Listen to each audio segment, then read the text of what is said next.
जय श्री राधे। यह कहानी है एक मासूम बच्चे की जिसका नाम कृष्णा था। वह भगवान श्री कृष्ण को अपना बड़ा भाई मानता था। कृष्णा को जन्म देते समय उसकी माँ का स्वर्गवास हो गया था और बाद में उसके पिता भी चल बसे। बस एक बूढ़ी दादी थी जो कृष्णा का सहारा थी। दोनों दादी पोता बड़ी मुश्किल में जी रहे थे। जब कृष्णा 5 साल का हुआ तो उसकी दादी को उसकी पढ़ाई की चिंता हुई।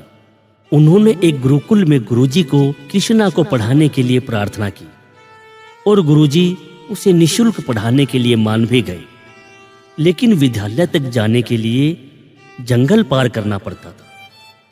कृष्णा गुरुकुल कैसे जाएगा, यही सोचते सोचते दादी घर आ गई।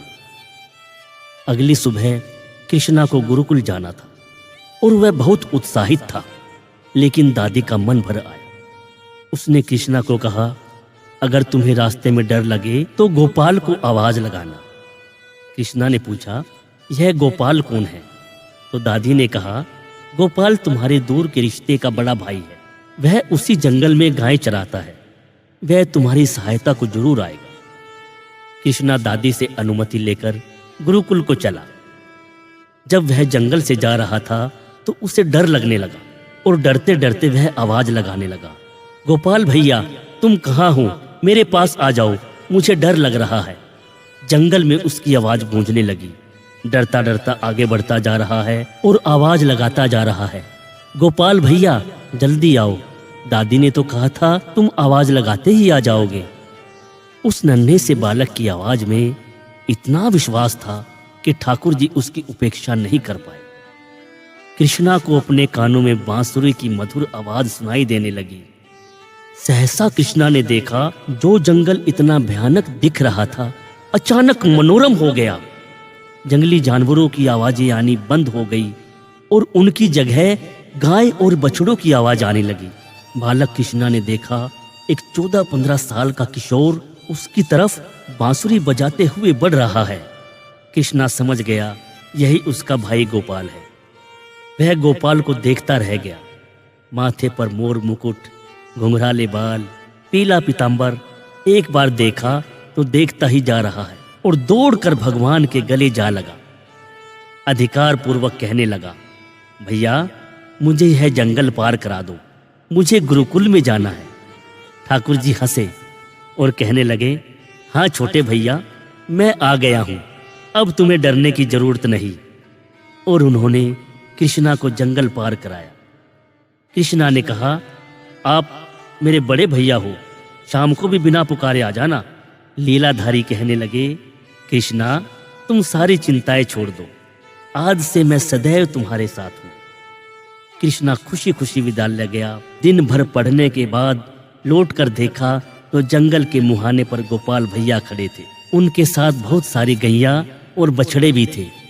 वह अपनी सारी थकान भूल गया और दौड़कर भगवान के पास चला गया। गोपाल भैया ने उसे दूध पिलाया और फिर उसको जंगल पार कराया। उधर दादी दिन भर से कृष्णा की चिंता कर रही थी। वह पूछने लगी, रास्ते में तुम्हें डर तो नहीं लगा? फिर कृष्णा ने सारी कहानी दादी को सुना दी। दादी ने सोचा कोई चरवाहा इसे मिल गया होगा और उसने इसे जंगल पार करा दिया होगा। वह तो कल्पना भी नहीं कर सकती थी कि स्वयं जगत के पालनहार कृष्णा की पुकार पर चले आए थे। अब तो यह रोज का ही नियम हो गया। कृष्णा के गोपाल भैया रोज उसे जंगल पार कराते। एक दिन विद्यालय में गुरुजी का जन्मदिन मनाया जा रहा था। सभी बच्चों ने तय किया कि अपने योगदान से गुरुजी का जन्मदिन मनाएंगे और यहीं भोजन भी बनाएंगे। कृष्णा ने आकर अपनी दादी से कहा तो दादी बोली, हमारे पास तो कुछ भी नहीं है, हम तो अपना गुजारा भी बड़ी मुश्किल से करते हैं। अगले दिन कृष्णा भारी मन से विद्यालय की ओर चला।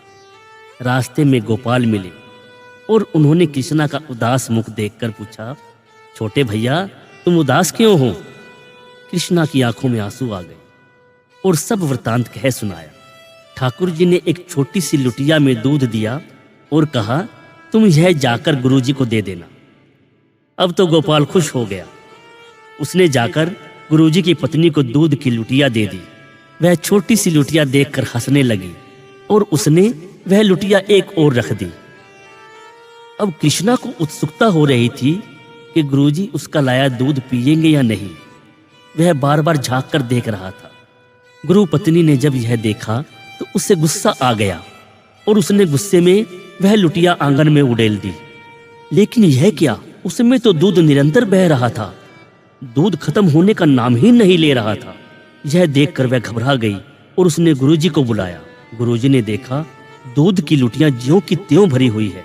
उन्होंने लुटिया को दूसरे बर्तनों में उड़ेला, लेकिन लुटिया जितनी खाली होती दोबारा भर जाती।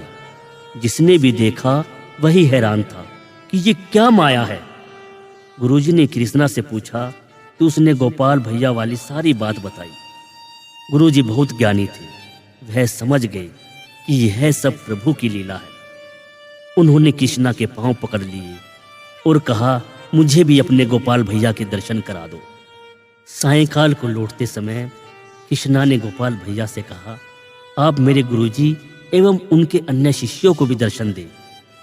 और भगवान ने उन सब को ज्योति स्वरूप में दर्शन दिए, जिससे कृष्णा के साथ साथ उसके गुरुजी एवं बाकी शिष्यों का भी जीवन धन्य हो गया।